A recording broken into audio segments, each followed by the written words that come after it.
Еве се наоѓаме на асфалтниот пат што оди кон планината Голак. Овде од наша лева страна се наоѓа една вака прекрасна вила. А сега во продолжение ќе го погледнете интервјуто со сопственикот на ова тука на вилата и на имот околу неа, Ванчо Николовски. Уживајте во разговор. Еве се наводиме тука на патот за Голак, прекрасно вака средено место. Чичко Ванчо го има, па има направено градина. Сега ќе те прашам, малце си бил порано во Италија, колку време беше во Италија? Бех 10 години во Италија. Ја бех во северна Италија, област Пиемонте. Местото се викаше Сан Дамјано d'Asti. Тамо имам работено во градешна фирма. Правевме куќи најсовремени од темел до кров, дури до стегање. И после реши да се вратиш да инвестираш тука. Тука се инвестирах, што можех да запечела, тука инвестирах. У градби, у зграда, у воштарство, у градинарство. Се што беше потребно. Значи парите ги инвестирах што ги. Да. Сега проблем има тука што малце проблем е за вода и за струја. Малце државата не се грижи за тоа. Значи вода и струја треба да се. Немам доволно вода и струја немам. Значи чекам државата да помогнем. До сега не може да најде средства, сили. И ја тражи собствено да мога да си инвестирам. Така да малку време ќе замине повеќе додека тоа да го правам. Колку за струјата има побарано да ти донесат? Па сегашни пари околу 70.000 евра и тоа беше повеќе од пред 10 години, 15 години. Само тогава беше. И они ми тражија толку пари, ја не можех толку пари да дам.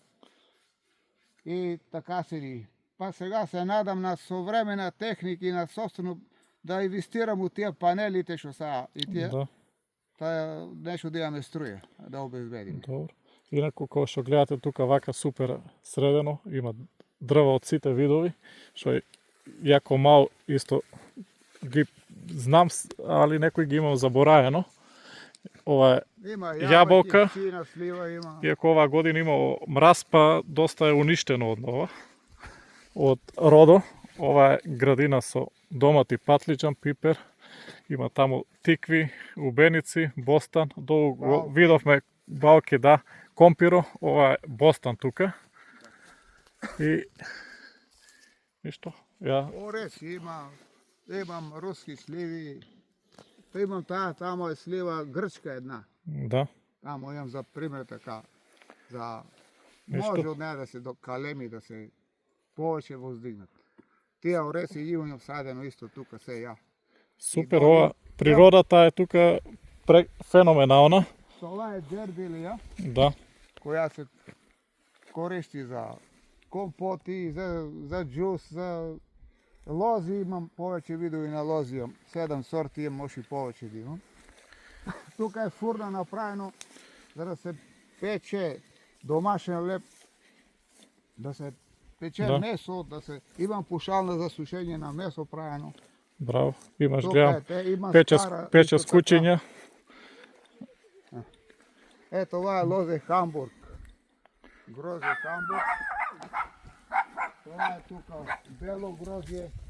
Това е грозје хрватска сорта една. Ето това е пушалната, а това е скара. Тука печеме скара. Ставиме решетка и печеме скара тука.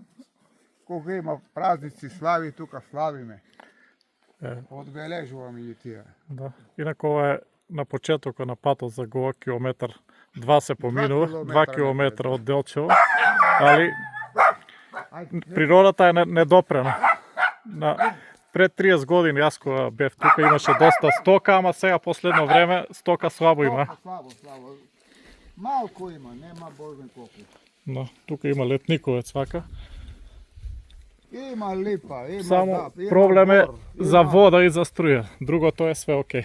А това е тука штала направена. За едер добиток и за ситен добиток тука штала. Што има? Ево тие се руски џанки, таа е жето црвена, а таа е црвена, руска слива. За компот се користи за јаде, трапезна слива. Да. Значи за трапеза. Тие се поедри кога годината се А од поводи. стокот добиток што чува се? Сега моментално немам, не чувам од стока. Па ќе види, пошто сам сам, нема толку. Да. Не мога да постигнам. Те това е тука да се става рана, сено. Тие работи, това е тука направено. Тоа е, значи орехи, тоа е јаболки. Колку рече дека имаш место тука? Некаде околу 40 декари. 40 декари, 4 хектари. Да, тука. огромно место. Што мора да се одржава, да се коси, вот ако Тоа не се... тука се косено, ако не се коси, Коси- ќе укара трње и ќе се ушуми. Мора да се одржава. Треба машите да се коси или рачно. Да. Ете тука, јас градих вила тука, одавна пошла да ја града. Ја памта ова 94-та беше изградена. Ете, ја, тука. Дали некој пат се покаја што се врана од Италија, требаше да останеш или? Па, многу не ми е жално за Италија, Да. пошто тука ми е поарен животот. Јас си кажувам отворено, своје Ја место те- си свое. Прашувам оти, јас сум ја исто живеел у странство, Наобу па да се живее у свој Да. роден крај, да се работи и тука да се ствара. А за печалбата ја бех 10 години, колку може да запечела толку се. Да. После нека деца не стават, ја ако не мога. Да. Па вече сум у години, не мога да работа. Немам сила тоа е. Добро, да работа толку. фала ти за оваа изјава, па. Тука те вилата е тоа Да, тука. еве сега ќе снимам Може уште понагоре еднаш. ти да видиш, еве одгоре се види. А после Супер. там ќе снимаш после видео од пат. Така. Супер. Ја ти благодарам, фала ти за оваа изјава, па. Ајде. Со здравје да останеш. Ајде, фала. Ајде. Сега каков начин на живот го сметаш ти ова за тебе? Јас тука поставам темели, града и продолжувам да гради и сеќе града додека сум жив швајцарски систем на живот. Да, Како што е градена државата Швајцарија и ја ќе го града моето место на швајцарски систем на живот, кој што се наоди во општина Делчево, Источна Македонија. Држава Македонија, значи во Источна Македонија, Да. во општина Делчево, во подножje на планина Голак. Во супер. близина има асфалтен пат околу 250 метра. Тука е Имам одма сега срок ќе го пат, покажеме. Така да имаме пат асфалт, имаме ти само има инфраструктурата не е доработена, значи струја и вода нема доволно. Те това. Иначе тука се поставил темели да града швајцарски систем на живот. Супер. Како ја разбирам. Да, И како имам видено по Италија, по Аустрија, по Словенија. планинско место со Швајцарија, доста природа и Значи, усогласено со природата и Да. градбите така е. да се направат. И така го ја работа тоа. Од се да има од овоштарство, да има од садини, да има од сите видови на пример овошји, тука да има и градби да има, и имам и штала градено, и имам тука од градата може и бизнис да се работи, некој вид на струки, може да биде хотел, мотел, може да биде и да се гради, некоја текстилна индустријска да се гради, да се шие. И што може ја да ти се прави посакувам да друго. успееш да го реализираш тоа. Значи може и да се работи и бизнис у разновидни гранги, групи на бизниси може Да. да се работи. Добро. Во Фала тоа ти. е работата тука. Еве како изгледа малце на пола пат е до асфалто, од патот што иде до Голак, до зграда има некои 250-300 метра, нема повише. Патот е проводен за Сокола, па убаво што го посетивме, секоја година он не посетува нас дома, па сега ние решиме да му дојдеме. Иако ние сме комши, некои роднини се познаваме, али убав начин на живот има.